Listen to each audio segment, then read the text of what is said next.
Sutra Teratai yang Menakjubkan Bab 7 Perumpamaan Kota Gaib Shin Faxiang Sutra Teratai episode 1084. Keluar dari 3 kelompok alam dan secara perlahan-lahan mendekat pada kebijaksanaan Buddha. Kapasitas rendah hanya menerima ajaran kecil, melekat pada kecil dan takut pada besar. Buddha dengan penuh kasih memberikan pengajaran mengikuti kapasitas dan menerapkan ajaran besar sesuai kapasitas. Sifat dharma bagaikan air, tenang dan jernih, dapat menyesuaikan diri dengan tempatnya berada. Para bodhisattva memusnahkan kegelapan batin dan delusi secara perlahan-lahan mendekat pada kebijaksanaan Buddha. Ketika kita melatih dan mempraktekkan Buddha Dharma, sebenarnya akar kapasitas kita besar atau kecil. Seseorang harus mengalami sendiri supaya tahu akan suka dan dukanya. Yakin bahwa ketika setiap orang mulai membangkitkan tekad, justru akan membangkitkan tekad luhur dan membangun ikrar agung. Setiap orang seharusnya memiliki tekad seperti ini. Tetapi dalam prosesnya, mempelajari ajaran Buddha adalah pekerjaan besar dari kehidupan ke kehidupan. Bukan hanya dalam satu kehidupan, apalagi untuk waktu yang singkat. Bagaimana mungkin kita bisa memahaminya? Hanya memikirkan diri sendiri, tabiat kita mau dirubah juga bukanlah hal yang mudah. Kebiasaan tidak dirubah, noda batin sulit dikikis. Bagaimana kita bisa mencapai kebudaan? Jadi, kita harus waspada terhadap diri sendiri.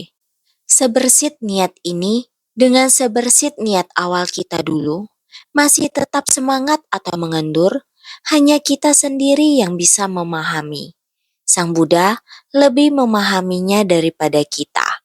Memahami batin para makhluk, akar kapasitas para makhluk besar atau kecil, ini adalah kebijaksanaan Buddha untuk mengamati sifat manusia. Meskipun setiap orang pada dasarnya memiliki sifat kebudaan, tapi setiap orang memiliki masalah yang timbul dari noda batin dan ketidaktahuan. Sang Buddha memahami akar kapasitas para makhluk. Beliau harus menggunakan kesabaran dan cinta kasih yang sangat besar untuk membimbing dari kehidupan ke kehidupan. Dalam masa butiran debu dan terus-menerus berada di dunia, maka dikatakan kapasitas rendah hanya menerima ajaran kecil, melekat pada kecil dan takut pada besar. Sang Buddha karena kapasitas para makhluk kecil, maka menggunakan metode pengajaran kecil untuk membimbing, mendorong mereka. Mulai dari memberikan manfaat pada diri sendiri, membuat mereka sangat memahami hidup ini penuh dengan derita, derita, derita. Penderitaan ini, setiap orang paling mudah merasakannya. Masalah di dunia ini ada 8-9 dari 10 tidak berjalan sesuai dengan kehendak kita. Begitu banyak hal yang tidak sesuai kehendak sehingga menjadi penderitaan. Maka ini adalah hal yang paling mudah untuk dirasakan dalam hidup. Apalagi penderitaan di dunia. Sungguh banyak penderitaan yang tak terkira. Oleh karena itu, begitu Sang Buddha membahas tentang penderitaan, semua orang bisa mengakuinya. Bisa mengakuinya ya. Memang penderitaan ini adalah kondisi nyata yang dialami setiap orang. Ketika bersentuhan dengan kondisi luar di dunia, ini adalah wujud yang kasar. Semua orang bisa merasakan, melihat dan merasakannya. Ini bisa dipahami setiap orang. Sang Buddha mulai membahas penderitaan. Setiap orang bisa menerimanya. Benar-benar penderitaan. Pada awalnya mengatakan kepada semua orang, apakah kalian tahu sumber penderitaan? Tidak ada yang tahu. Jika tidak ada yang tahu, maka semua orang harus mendengarkan dengan seksama. Ayo, Mari saya bantu memberikan pemahaman sumber penderitaan. Penyebabnya ada pada manusia. Manusia, mengapa demikian? Sang Buddha mulai menganalisa cinta kasih, benci, asmara, dendam, emosi, dan lainnya. Sudah paham kebiasaan setiap orang, pemikiran dan pandangan setiap orang, menganalisis setiap orang, setiap konflik di dalam hubungan antar sesama manusia. Benar, kenyataannya memang seperti ini. Ini adalah prinsip kebenaran dari setiap penderitaan. Saya mengerti. Saya telah memahaminya. Mengapa saya bisa bersama dengan dia? Mengapa saya bisa memiliki dendam demikian terhadap dia? Padahal kami tidak saling berhubungan. Mengapa bisa memiliki dendam dan benci begini, saling melukai? Sang Buddha mulai mau mengatakan dengan mereka, permasalahan dalam kehidupan kini adalah buah hasil yang disebabkan pada kehidupan lampau. Maka, kehidupan sebelum-sebelumnya datang dari hal demikian. Semua orang mulai mendengarkan. Mendengarkan perasaan pada kehidupan ini sangat menderita. Juga masih ada kehidupan lampau. Proses hubungan antar manusia di masa lampau, ada kisah seperti ini. Setelah mendengarkan, juga merasakan ada kebenarannya. Walaupun itu adalah masalah masa lampau. Maka timbulnya dendam pada masa kini, penderitaan begini akan tetap tertarik terus dan juga akan terbawa sampai ke kehidupan selanjutnya. Menakutkan, mau bagaimana lagi? Kehidupan saat ini sudah tidak tertahankan penderitaannya. Bagaimana dengan masa yang akan datang? Buddha mulai menjelaskan kepada dia, kalau engkau takut pada masa yang akan datang, maka mulai sekarang sudah harus melatih diri untuk melenyapkan penderitaan-penderitaan ini. Jika dapat menghilangkan sumbernya, maka tidak akan ada keterikatan di masa yang akan datang. Bagaimana untuk memberhentikannya? Sudah mengetahuinya pada masa kini, bagaimana saya menghentikannya? Menghentikan dendam seperti ini. Bagaimana cara menghentikannya? Cinta dengan benci, perasaan dengan dendam. Harus bagaimana untuk menghentikan dan memutuskannya? Buddha mengajarkan mereka cara menjalaninya, maka ini adalah jalan. Maka memadamkan adalah dari melatih diri. Setelah mendengarkan dengan jelas dan memahami, oleh karena itu diterima. Ajaran kecil ini setelah diterima, mulai memahami hubungan antar sesama. Jangan lagi ada dendam dan kebencian, juga terjerat oleh akar kebencian. Mencintai akan menciptakan kebencian dan balas dendam. Seperti ini jangan ada lagi. Oleh karena itu, kita harus bersungguh-sungguh, hidup damai dengan semua orang, bersungguh-sungguh melatih diri. Oleh karena itu, menggenggam ajaran kecil, ajaran kendaraan kecil, kamu melatih dirimu, aku melatih diriku. Jangan lagi ada pertingkaian antar sesama. Jangan lagi terjerat oleh kasih sayang. Oleh karena itu, ketakutan lebih besar. Tidak berani berkumpul dengan orang banyak.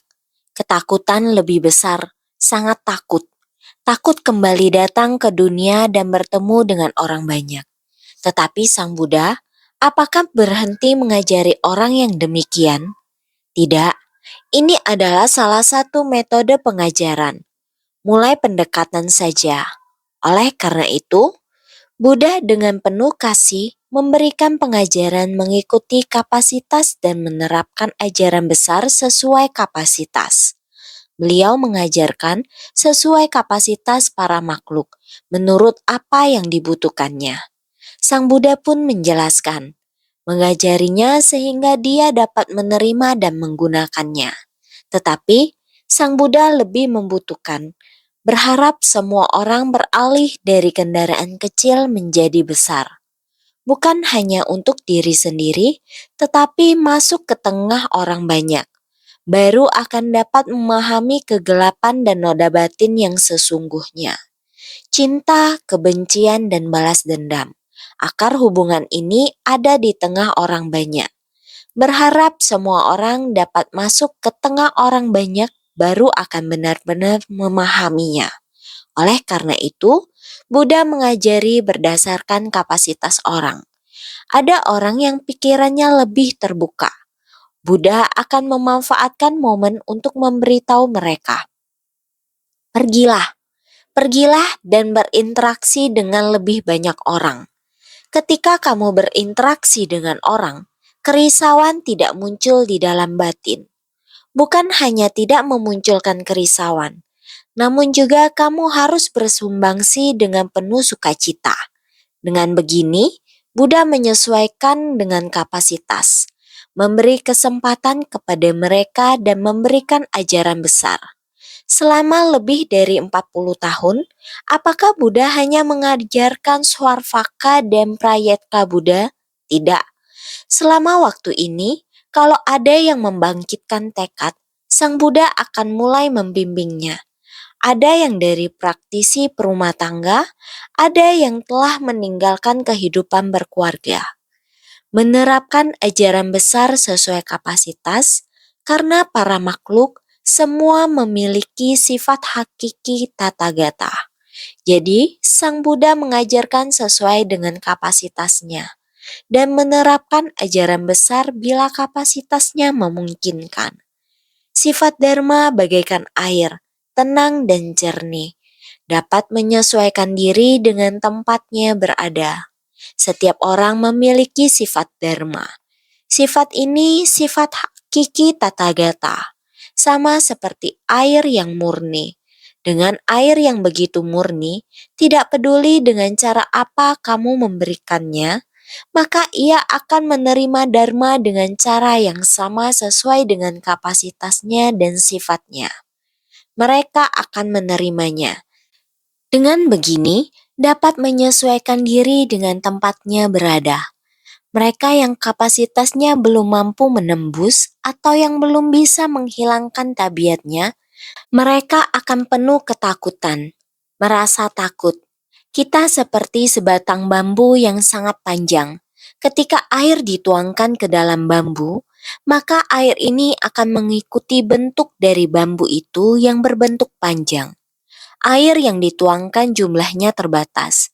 Sedemikianlah banyaknya yang akan bisa dituangkan.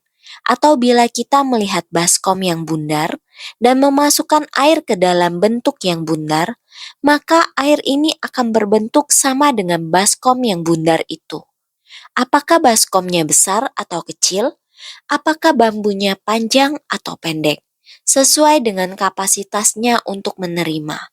Buddha memberikan ajaran yang sesuai dengan kapasitas mereka. Bagaimana supaya air Dharma ini terus-menerus diserap, sehingga memiliki keyakinan dan pemahaman yang mendalam, sehingga kapasitas mereka dapat memiliki keyakinan dan pemahaman yang mendalam.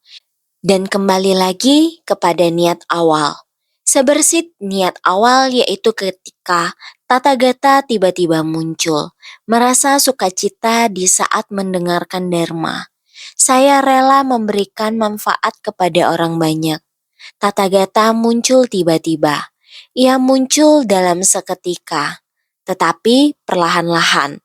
Secara perlahan ia menyusut kembali. Secara perlahan tabiat buruk muncul kembali.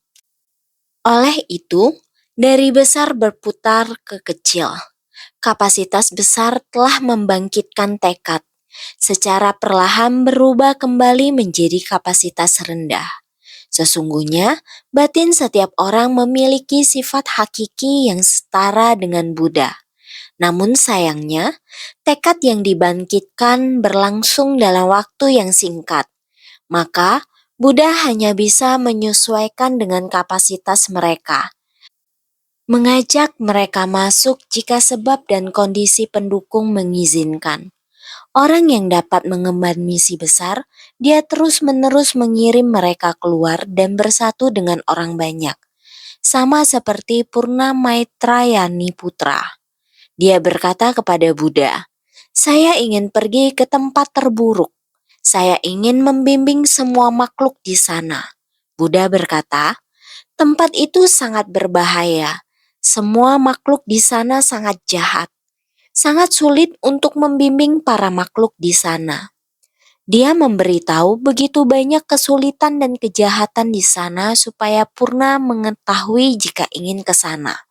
Dia harus benar-benar membangkitkan tekad luhur dan membangun ikrar agung. Harus memiliki ketekunan dan keberanian. Barulah dapat masuk ke kerumunan orang banyak di sana. Tidak tercemar oleh orang banyak, juga dapat memiliki hati toleransi yang luar biasa untuk bertoleransi terhadap para makhluk dan memberikan cinta kasih universal. Meskipun Buddha menggunakan berbagai metode untuk membuatnya memahami kesulitan yang sangat tinggi, tetapi dia tidak takut. Cerita Purna Maitrayani Putra telah saya ceritakan sebelumnya di dalam kumpulan Sangha.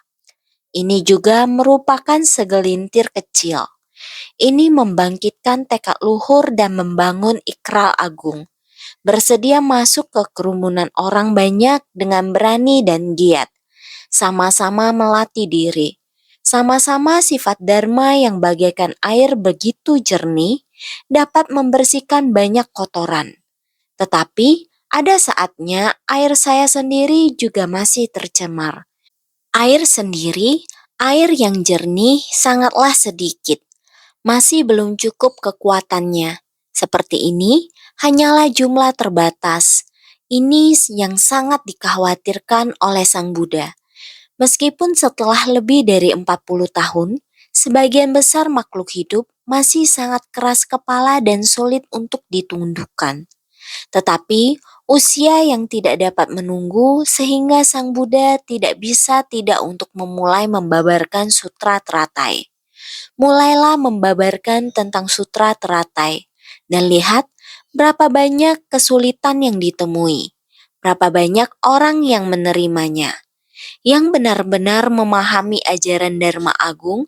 Berapa lama waktu yang dibutuhkan Sang Buddha untuk perlahan-lahan memperkenalkan, mulai dari bab metode terampil, bab perumpamaan, bab keyakinan dan pemahaman dan lainnya, bab perumpamaan tanaman obat. Demikianlah ini terus berjalan. Semua tiada lain adalah mengharapkan orang-orang bisa benar-benar memahami prinsip kebenaran. Prinsip kebenaran bisa sedikit demi sedikit masuk ke dalam hati, melembabkan batin kita. Tetapi air Dharma sangat umum, tergantung pada apakah Anda pohon besar atau rumput kecil. Jika pohon besar dapat menyerap air yang banyak, tetapi rumput kecil berapa banyak air yang dapat diserap. Ini adalah ajaran Dharma dengan kesetaraan pengajaran. Akar para makhluk besar atau kecil, tergantung pada kapasitas semua makhluk. Para bodhisattva memusnahkan kegelapan batin dan delusi, secara perlahan-lahan mendekat pada kebijaksanaan Buddha. Para bodhisattva harus tanpa henti melatih diri sesuai yang diajarkan selama beberapa kehidupan. Tidak peduli kegelapan batin seperti apapun, terhadap pandangan dan pemikiran yang seperti apa, ataupun kerisauan terhadap delusi sebanyak butiran debu, mereka harus tekun membina diri tanpa henti. Tanpa henti memusnahkan dan melenyapkan. Oleh karena itu, telah dapat memusnahkan kegelapan batin dan delusi. Kegelapan batin adalah kegelapan batin terhadap pandangan dan pemikiran, atau adalah kerisauan yang sangat teliti dan halus. Pandangan dan pemikiran ini, kegelapan batin, delusi, terutama adalah delusi, seperti banyak butiran debu. Ada kalanya tidak tahu dan tidak sadar, tidak terlihat. Tidak lama kemudian, kita menyentuh meja atau di mana saja, bagaimana bisa ada pasir? Sebenarnya, ini adalah yang tidak terlihat oleh kita. Delusi kita sendiri. Tidak dapat diatasi, tidak dapat dimengerti. timpa menimpa diri sendiri tidak mengerti masalah sendiri.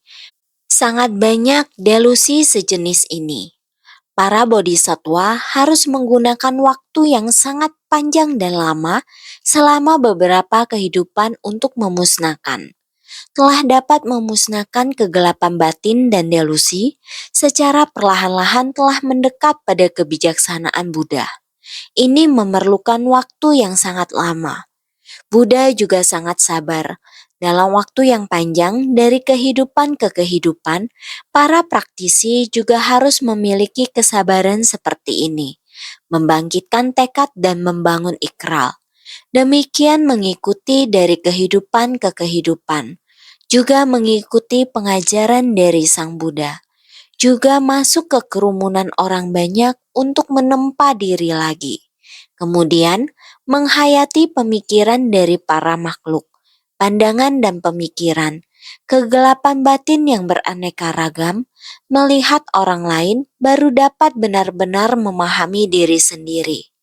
Naskah sutra sebelumnya mengatakan, Buddha tahu kalau batin mereka adalah penakut, lemah dan hina.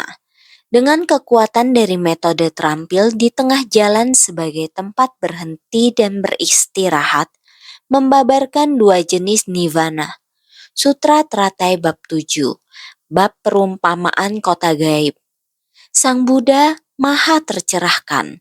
Batin para makhluk, pemikiran para makhluk, tiada yang tidak dapat dipahami oleh Sang Buddha. Tabiat buruk para makhluk sebelum terhapus, sedemikian takut, lemah dan hina. Tabiat buruk ini Sang Buddha mengetahuinya. Namun, tetap saja harus memikirkan metode. Sama sekali tidak akan meninggalkan murid yang manapun untuk dapat memikirkan metode, tetap saja harus dengan menciptakan benih sebab dan kondisi pendukung. Dengan metode terampil menjemput dan membimbingnya, agar dia mengetahui bahwa setelah kerisauan dikikis, engkau akan dapat memutuskan samsara. Maka dia satu tempat demi satu tempat terus-menerus membimbing dan menuntun dengan 4 kebenaran mulia. Namun, setelah itu masih belum tuntas. Harus mengerti tentang sebab musabab. Pandangan tentang sebab musabab ini hanyalah tempat berhenti dan beristirahat. Tiada lain, hanyalah sebuah tempat peristirahatan di tengah jalan. Satu sesi pelajaran sampai di sini. Setelah selesai satu sesi pelajaran, sudah bisa istirahat. Demikiankah? Belum sampai tujuan. Masih banyak hal yang engkau belum mengerti. Masih harus melanjutkan perjalanan ke depan. Satu tempat ke tempat lainnya, agar dia dapat mengerti. Sekedar berhenti sejenak, agar dapat membuat perencanaan. Perencanaan ini sampai di sini. Periode ini telah selesai. Akan memberitahukan kepada engkau masih ada periode berikutnya. Langit dan bumi begitu luas, alam batin yang sesungguhnya lebih besar lagi.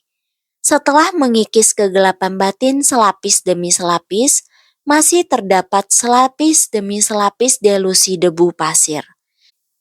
Kita masih harus berhadapan dan menghayatinya. Naskah sutra berikut ini mengatakan, sekiranya para makhluk tetap berdiam pada dua tingkatan ini. Tathagata pada ketika itu berkata demikian. Engkau sekalian belum melakukan apa yang seharusnya dilakukan. Tingkatan di mana engkau berdiam adalah dekat pada kebijaksanaan Buddha. Sutra Teratai Bab 7, Bab Perumpamaan Kota Gaib. Harus mendengar dengan bersungguh hati. Jika para makhluk berdiam pada dua tingkatan ini artinya bahwa para makhluk ini berdiam dalam ajaran kecil. Mulai dari penderitaan, penyebab penderitaan, lenyapkan penderitaan, dan jalan menuju lenyapnya penderitaan. Mereka dapat menerima ini sangatlah mudah. Kita sendiri memiliki cara untuk bertemu dengan ajaran Buddha. Buddha dengan lembut mengingatkan kita. Ternyata asal-usul dari penderitaan adalah demikian. Ini adalah saat di mana orang mulai mendekati Buddha Dharma. Ini adalah ajaran kecil. Mereka dapat memahami segala prinsip dan fenomena. Namun benar-benar memahami prinsip kebenaran dengan jelas, mereka masih belum mencapai yang terakhir.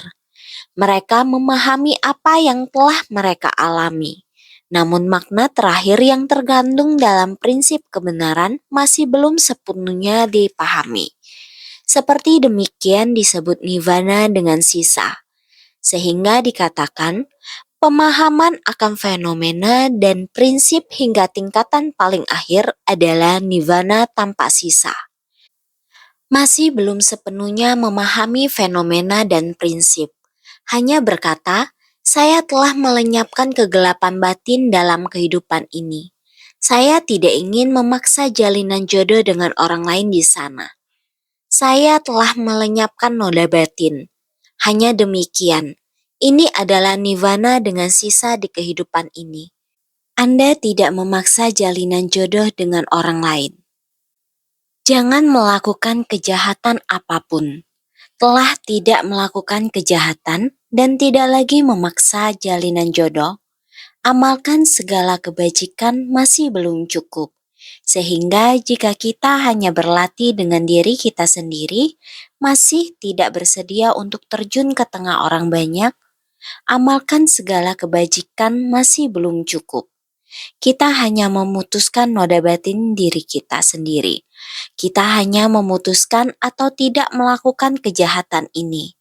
Namun, kita masih harus mengamalkan segala kebajikan lagi. Terjun ke tengah orang banyak. Di tengah kerumunan, kita harus mencapai pemahaman hingga tingkat paling akhir tentang prinsip dari orang, permasalahan, dan benda. Demikian baru bisa mencapai nirvana tanpa sisa. Dua tingkatan ini mengacu pada buah dari tingkatan Sravaka dan Prayetka Buddha. Ini disebut dua tingkatan.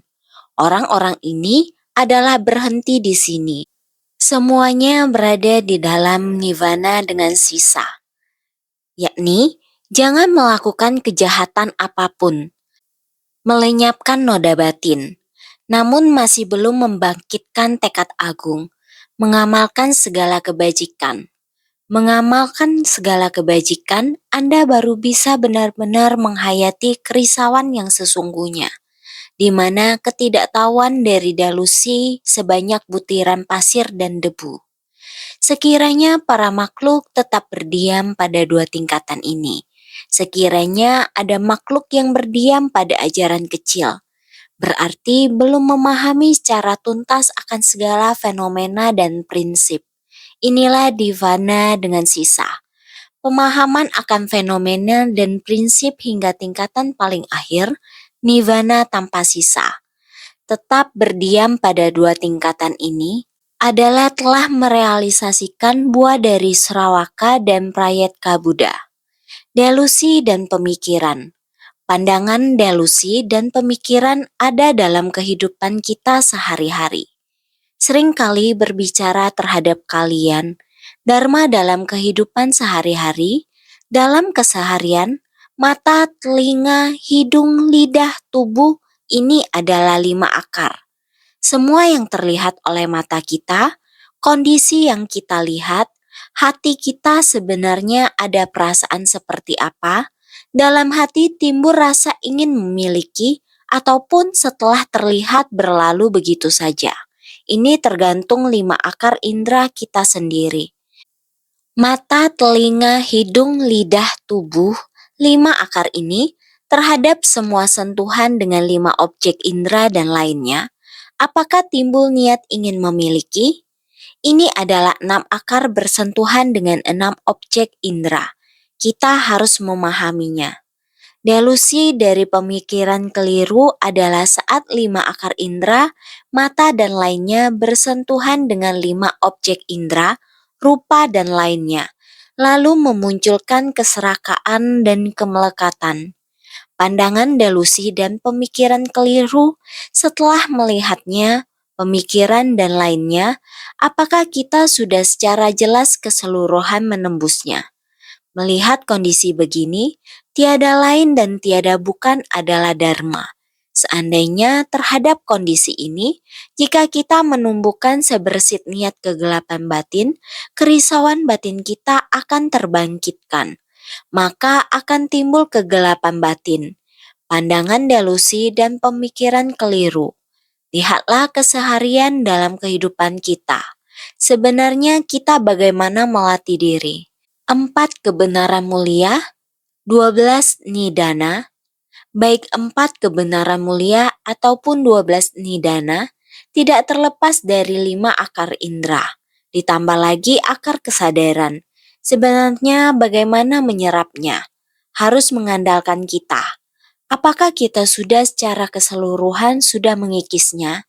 Oleh karena itu, Tathagata pada ketika itu berkata demikian. Tathagata melihat mereka ini tetap berdiam pada kendaraan kecil, berhenti tanpa bergerak ke arah besar, lalu menerapkan ajaran sementara untuk membabarkan dharma pada mereka. Pada ketika ini secara jujur mengatakan bahwa mereka belum melakukan apa yang seharusnya dilakukan berkenaan dengan kebijaksanaan Buddha. Jangan menganggap nirvana dari kendaraan kecil yang dibabarkan dengan metode terampil sebagai sesuatu yang nyata dan berhenti di tengah jalan. Lihatlah kapasitas para makhluk. Dalam menghadapi kondisi luar, bagaimana menerima 6 objek luar. Tathagata mengerti akan hal ini sehingga ketika Tathagata melihat mereka ini tetap berdiam pada kendaraan kecil, berhenti tanpa bergerak ke arah besar, lalu menerapkan ajaran sementara untuk membabarkan dharma pada mereka. Orang-orang dengan kapasitas kecil ini masih terperangkap dalam konflik internal, masih belum putus. Sampai di tempat ini ada beberapa orang yang merasakan kegelapan batin telah saya lenyapkan. Seperti ini saya sudah merasa cukup, saya berhenti. Ada beberapa orang yang berpikir mempertimbangkan adanya kegelapan batin. Saya tidak ingin membentuk jalinan jahat dengan mereka. Meskipun demikian, tetapi kerisauan tetap melonjak. Mereka masih berhenti, macet terhadap diri sendiri, hanya mencoba mengobati diri sendiri. Tidak sesederhana itu. Bagaimana menghadapi orang-orang dan mengobati kerisauan mereka? Benar-benar sangatlah susah. Oleh sebab itu, berhenti tanpa bergerak ke arah besar, karena jika kita tidak masuk ke kumpulan orang banyak, maka tidak akan ada cara untuk menghilangkan kerisauan ini. Oleh sebab itu, Buddha harus menggunakan semua jenis ajaran untuk membimbing mereka. Berharap semua orang dapat berbalik dari kendaraan kecil ke kendaraan besar. Sehingga pada ketika ini secara jujur mengatakan bahwa mereka belum melakukan apa yang seharusnya dilakukan. Sang Buddha telah mengajar lebih dari 40 tahun, telah melewati perjalanan. Selama masa tersebut, terdapat banyak jenis dharma. Jika kita hanya pada sutra teratai sampai sekarang, sebenarnya telah berapa banyak yang dijelaskan. Pandangan dan pemikiran keliru, kegelapan batin, kerisauan, sebenarnya telah berapa kali dibicarakan. Apakah kita memahami yang dimaksud dengan pandangan dan pemikiran? Pandangan dan pemikiran dalam kehidupan sehari-hari, kita mendengarkan sutra ajaran ini disebut nada batin. Ini disebut dharma. Bagaimana jika setelah mendengarkan dalam kehidupan sehari-hari, jelas demikianlah saya mengapa kamu harus berkata demikian. Tetap sama. Antara satu sama lain tetap sama. Saya benar dan kamu salah. Ada sebagian orang sulit dihindari kondisi demikian. Kondisi batin dan pemikiran pasti akan muncul. Di mata Sang Buddha, meskipun 40 hingga 50 tahun selama ini, Sang Buddha memahami Dharma Agung ini. Apakah akan memberikan pengajaran di tempat ini? Namun, waktu tidak mengizinkan. Pada ketika ini, secara jujur mengatakan bahwa mereka belum melakukan apa yang seharusnya dilakukan. Tidak punya pilihan selain sekarang memberitahukan kalian. Kalian semua terus berhenti di ajaran kecil. Kalian belum melakukan apa yang seharusnya dilakukan. Belum melakukan apa yang seharusnya dilakukan berkenaan dengan kebijaksanaan Buddha. Meskipun telah melatih diri lebih dari 40 tahun, namun berkaitan dengan kebijaksanaan Buddha, jarak masih sangat jauh. Belum melakukan apa yang seharusnya dilakukan. Maka, jangan menganggap nirvana dari kendaraan kecil yang dibabarkan dengan metode terampil sebagai sesuatu yang nyata. Jangan beranggapan 4 kebenaran mulia dan 12 nidana. Melenyapkan semua kerisauan batin, demikian kamu benar-benar telah mencapai parinibbana. Masih belum, karena batin dan pikiran kamu masih berfluktuasi, masih memiliki delusi sebanyak butiran debu, masih belum dikikis sepenuhnya. Tidak sama dengan kebijaksanaan Buddha. Kebijaksanaan Buddha sepenuhnya kebijaksanaan agung cermin sempurna. Akan tetapi, semua orang memiliki cermin yang sama. Meskipun butiran debu masih ada di atasnya, tidak sungguh-sungguh membersihkannya, maka masih belum mencapai yang setara dengan kondisi kebijaksanaan Buddha. Jangan beranggapan bahwa Anda telah belajar semuanya, beranggapan bahwa sudah cukup. Belum, masih berkapasitas kecil. Akar kita masih sangat rendah. Maka berhenti di tengah jalan sehingga berhenti di tengah jalan. Masih ada jalan yang sangat panjang yang perlu ditempuh. Maka engkau sekalian belum melakukan apa yang seharusnya dilakukan. Karena kalian belum dapat memahami kebijaksanaan Buddha. Walaupun setiap hari tinggal bersama dan tidak henti-henti mendapatkan bimbingan, namun kalian tetap belum dapat memahami kebijaksanaan Buddha. Ini yang disampaikan secara jujur oleh Buddha. Kalian belum melakukan apa yang seharusnya dilakukan. Masih banyak kebijaksanaan Buddha yang belum kalian dekati. Maka, belum melakukan apa yang seharusnya dilakukan. Engkau sekalian belum melakukan apa yang seharusnya dilakukan. Urusan yang berkenaan dengan kendaraan kecil memang sudah dilakukan, tetapi berkenaan dengan kendaraan besar dari Buddha belum dilakukan sepenuhnya. Urusan dari kendaraan kecil memang sudah dilakukan. 4 kediaman telah tuntas. Itulah kerisauan dari pandangan dan pemikiran keliru dalam 3 kelompok alam. Akan tetapi, berkenaan dengan kendaraan besar, dari Buddha belum dilakukan sepenuhnya. Kebijaksanaan sejati Buddha masih belum terlalu dipahami. Kurang lebih telah memahami penampilan wujud. Namun batin kebijaksanaan, harapan mendasar Sang Buddha kalian belum jelas. Makanya belum dapat selesaikan urusan yang berkenaan dengan kendaraan besar. Kendaraan kecil telah memperoleh buah pencapaian, mencapai buah arahat, mencapai buah prayetka Buddha. Ini adalah nirvana dengan sisa dari kendaraan kecil. Masih belum mencapai kondisi mahaparinibbana yang sebenarnya. Jadi, urusan dari kendaraan kecil memang sudah dilakukan. Itu adalah 4 kediaman telah tuntas. Juga adalah kerisauan dari pandangan dan pemikiran keliru di dalam 3 kelompok alam. Sudah dituntaskan. Ada 4 kediaman. 4 kediaman yang pertama adalah pandangan keliru. Kediaman dari pandangan keliru berkenaan dengan segala sesuatu, di mana segala delusi dari pandangan keliru dalam 3 kelompok alam yang dikumpulkan dalam satu tempat, sehingga disebut segala sesuatu. Kediaman dari segala sesuatu yang dilihat, karena Sang Buddha mengajari kita. Kita sudah memahami, segala sesuatu di dunia ini adalah penderitaan. sudah memahami. Kedua, kediaman dari kemelekatan pada objek. Dalam alam nafsu adalah delusi dari pemikiran keliru dalam alam nafsu. Kediaman dari kemelekatan pada objek dalam alam nafsu, kita juga sudah tahu. Segala noda batin bermula dari sebuah nafsu keinginan yang timbul, menimbulkan noda batin. Ketiga adalah kediaman dari kemelekatan pada objek dalam alam berwujud, adalah delusi dari pemikiran keliru dalam alam berwujud.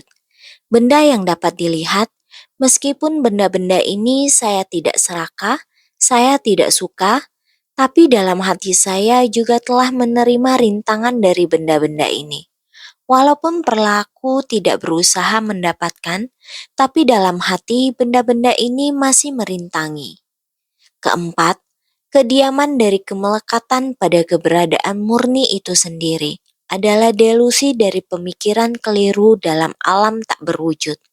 Sudah terlepas dari semua yang berwujud ini, semua benda yang telah terlepas tidak serakah padanya, tapi tak berbentuk, tak berwujud, tiada keserakahan, tapi dalam hati masih ada kerisauan dari kosong tanpa wujud. Ada orang mengatakan, batin saya sangat kosong. Kenapa batin kamu kosong? Saya juga tidak tahu. Apa yang kamu pikirkan? Saya tidak memikirkan apa. Tetapi saya merasa kosong. Saya juga tidak tahu. Apa yang kamu pikirkan? Saya tidak memikirkan apa, tetapi saya merasa kosong. Apa yang kamu inginkan? Saya tidak tahu. Saya tidak merasakan mau apa. Ini adalah berada di dunia yang tanpa wujud dan rupa. Noda batin dan kerisauan kita adalah demikian, seperti ombak, membuat batin kita tidak dapat tenang, tidak dapat memahami secara tuntas, sehingga ini adalah kendaraan kecil, dapat memahami sampai di sini, yang dapat dilenyapkan hanya sampai di sini saja. Kediaman dari kemelekatan pada keberadaan murni itu sendiri, di alam tak berwujud masih ada delusi dari pemikiran keliru. Sudah jelas sebenarnya apa benda itu, yaitu tanpa bentuk, tak berwujud. Tapi kerisauan yang sangat halus masih ada. 4 kediaman. 1. Kediaman dari pandangan keliru berkenaan dengan segala sesuatu, di mana segala delusi dari pandangan keliru dalam 3 kelompok alam dikumpulkan dalam satu tempat. Makanya disebut berkenaan dengan segala sesuatu. 2. Kediaman dari kemelekatan pada objek dalam alam nafsu adalah delusi dari pemikiran keliru dalam alam nafsu. 3. Kediaman dari kemelekatan pada objek dalam alam berwujud adalah delusi dari pemikiran keliru dalam alam berwujud. 4. Kediaman dari kemelekatan pada keberadaan murni itu sendiri adalah delusi dari pemikiran keliru dalam alam tak berwujud, sehingga belum melakukan urusan dari kendaraan besar. Ini dikarenakan masih belum mencapai tingkatan kendaraan besar. Kita harus membangkitkan tekad luhur, membangkitkan ikrar agung. Kendaraan besar adalah melenyapkan 5 kediaman. Harus melenyapkan 5 kediaman, karena 4 kediaman sudah sampai pada alam tak berwujud. Tetapi masih ada kerisauan yang halus, sehingga masih ada delusi yang ditimbulkan oleh noda batin di kendaraan besar. Sehingga ini adalah 5 kediaman masih ada, sehingga kemelekatan pada jati diri, atmagraha, sudah dihalau antar sesama. Benda yang berwujud walaupun sudah dilenyapkan, tetapi kemelekatan pada realitas dharma, dharma graha, masih ada. Kemelekatan terhadap dharma masih ada. Belum melakukan urusan dari kendaraan besar. 5 kediaman masih ada. Kemelekatan pada jati diri, atmagraha sudah dihalau. Tetapi kemelekatan pada realitas dharma, dharma graha, masih ada. Dharma, Seharusnya mempelajari dharma apa, baru bisa mencapai buah penerangan. Harus bagaimana pelatihan diri. Sutra mana yang mengatakan demikian? Dalam naskah sutra, saya telah melihat kamus besar ajaran Buddha. Bukan begitu penjelasannya. Jika kamus besar ajaran Buddha demikian menjelaskan, semua orang melihat sudah cukup. Setelah melihat, apakah kita bisa memahami? Itu dulu. Sekarang Dharma itu adalah demikian. Dharma ada karena merespon pada perubahan yang banyak di dunia, yaitu Dharma yang merespon pada dunia. Kita harus lebih memahami, yaitu ada pada kehidupan keseharian kita, sehingga tingkatan di mana engkau berdiam adalah dekat pada kebijaksanaan Buddha. Tingkat di mana engkau berdiam sudah melewati 300 yojana, telah keluar dari 3 kelompok alam dan sampai di tanah dari sifat Dharma, dekat pada kota besar dari Nirvana. Sekarang Buddha mulai mengatakan kembali, belum melakukan apa yang seharusnya dilakukan, akan tetapi semua orang sudah berjalan ke depan, lebih kurang sudah mendekati. Ini adalah Buddha kembali mulai menyemangati, mengatakan pada masa lampau kalian tidak keburu, tetapi sekarang menyemangati sudah hampir sampai. Tingkat di mana engkau berdiam sudah melewati 300 yojana, telah keluar dari 3 kelompok alam dan sampai di tanah dari sifat Dharma. Setelah melewati, seperti 3 alam kelahiran rendah, kita sudah melewati, juga terhadap noda batin dari pandangan dan pemikiran. Di 3 kelompok alam, kita sudah sangat jelas, sudah keluar dari 3 kelompok alam. Kerisauan ini kita sudah memahami, sehingga sampai di tanah dari sifat Dharma, sudah mulai memasuki tanah suci dari sifat Dharma, sehingga mendekati kota besar dari Nirvana. Ini menandakan walau berjalan begitu jauh sangat lelah, akan tetapi sudah melewati 3 kelompok kelahiran alam rendah. Melewati 3 kelompok alam, prinsip kebenaran dari 3 kelompok alam, pandangan, pemikiran, noda batin, kita semua dapat memahami. Kebijaksanaan tinggi yang setara dari para Buddha adalah kebijaksanaan menyeluruh, sarwata jana, penerangan sempurna yang tiada tara. Dalam bab metode terampil dari Sutra Teratai disebutkan, Tathagata muncul demi membabarkan kebijaksanaan Buddha. Ini adalah sudah mulai mendekati kebijaksanaan Buddha. Apa itu kebijaksanaan Buddha? Yaitu kesetaraan. Kebijaksanaan agung yang setara. Kewelas-asian dengan pandangan penuh kesetaraan. Ini adalah kebijaksanaan Buddha, yaitu kebijaksanaan menyeluruh. Kebijaksanaan Buddha ini disebutkan kebijaksanaan menyeluruh, sarwata jana. Ini adalah memenuhi segala alam dharma pada alam semesta ini. Aspek materi di antara langit dan bumi, tidak ada satu prinsip pun yang tidak dipahami, tidak ada satu hal pun yang tidak bisa dilakukan.